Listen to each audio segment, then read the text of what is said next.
Bonjour, je vous retrouve aujourd'hui pour la présentation de cette caméra de chasse qui est proposée par Lixada. Alors la marque elle est rappelée au dos de l'appareil. Elle est vendue dans cet emballage cartonné qui va rappeler quelques caractéristiques du produit, notamment la lentille qui a un angle de 120 degrés, le produit est conforme à la norme IP54 et il accepte des cartes SD jusqu'à 32 Go. On trouve dans l'emballage la caméra, une télécommande pour la contrôler à distance, un câble mini USB d'une part, et non pas micro USB, et de l'autre côté USB 2 qui va permettre de faire des transferts de vidéos et de photos vers l'ordinateur, une sangle qui va permettre de fixer la caméra à un arbre, par exemple. On va avoir un support de fixation supplémentaire, et enfin un câble AV-Out qui va permettre de visionner directement les photos et vidéos sur une télé par exemple à l'aide de la petite fiche 3.5 mm. La notice elle est écrite en anglais intégralement, elle est très courte. Donc le produit maintenant au niveau de son fonctionnement. Alors, trois possibilités, en tout cas c'est ce qu'indique la notice pour le faire fonctionner. La première possibilité c'est de l'alimenter par l'intermédiaire de la fiche qui est ici, donc avec un bloc d'alimentation qui n'est malheureusement pas fourni, donc ça c'est réglé. J'ai même pas pu utiliser ce mode-là d'alimentation puisqu'il n'est pas livré avec. Donc ça c'est un premier point négatif. On constate de l'autre côté qu'il y a une petite languette en fer qu'on va pouvoir lever pour pouvoir accéder au compartiment à pile. Avant de faire ça, je vous montre juste qu'il y a un point d'accroche qui va permettre de fixer la caméra sur un trépied, donc ça c'est plutôt pas mal. Donc si je lève la languette, on libère la trappe, et donc dans cette trappe, on va avoir le port, la fiche mini USB qui va permettre de connecter le câble pour relier un ordinateur, comme je suis en train de vous montrer sur la vidéo en ce moment. On va avoir le bouton marche-arrêt, avec un mode test lorsqu'on le laisse sur le milieu. Et on a l'emplacement pour une carte SD. Alors là, vous voyez la carte SD qui est actuellement enfoncée. Je précise tout de suite, si votre carte n'est pas formatée en FAT32, cela ne marchera pas. Il ne faut pas de format Extended FAT, il ne faut pas de carte format NTFS, il faut du FAT32 uniquement.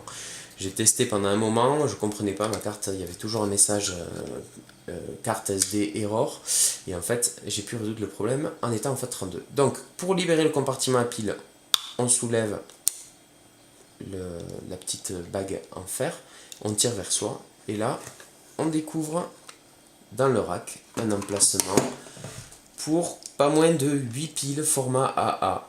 Alors là, quand j'ai vu ça, j'étais vraiment dérouté parce que c'est la première fois que je teste une caméra qui est aussi gourmande en piles. Jamais je n'ai eu à mettre 8 piles dans un appareil. La notice indique qu'elle peut fonctionner avec 4 piles. Alors je suppose que cela réduit l'autonomie par 2. Toutefois, moi j'ai testé avec 4 piles, la caméra elle s'est pas allumée. Donc j'ai pas forcément, peut-être que j'ai pas compris.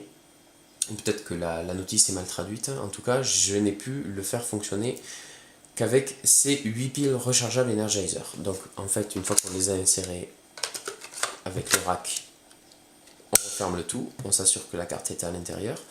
Et donc on a le choix entre deux modes de fonctionnement. Alors celui qu'on va utiliser en conditions réelles, ça va être le mode on. Donc le mode on, on bascule directement tout à gauche.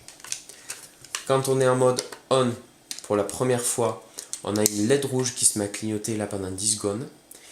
Et après, la caméra est en fonctionnement. C'est-à-dire que dès qu'elle va détecter une présence animale ou autre, un mouvement à proximité, puisque le capteur est là, elle va prendre des séries de photos et elle va prendre des vidéos. Voilà.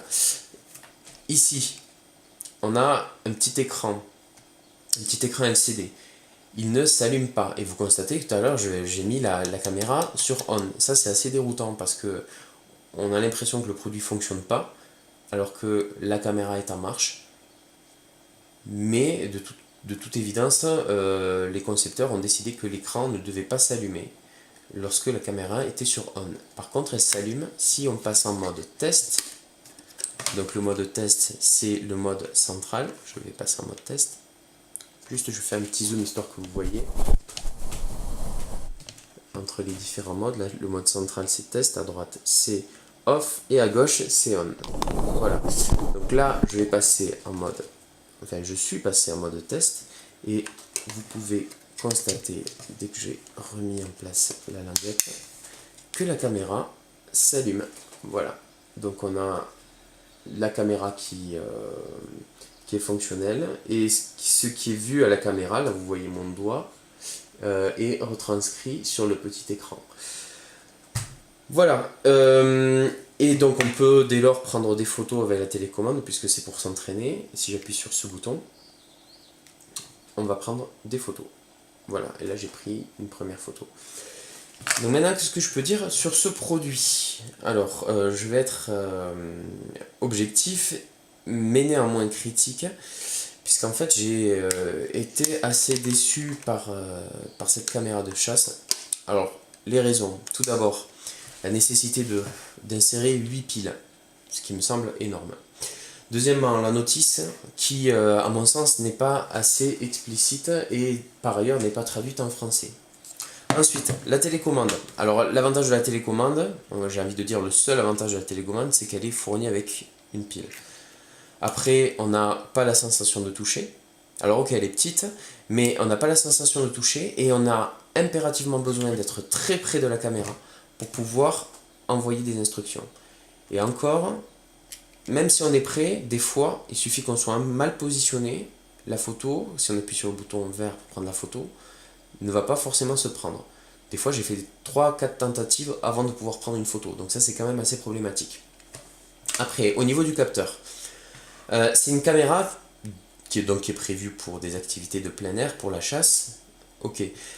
Sauf que moi, j'ai fait différents essais. J'ai fait des essais de prise de photos et de vidéos avec la luminosité dans la pièce.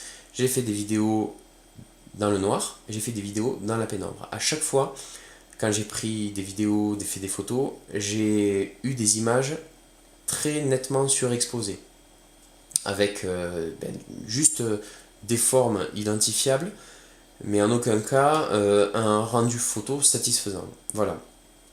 Donc moi je suis plutôt déçu par le résultat obtenu par cette caméra.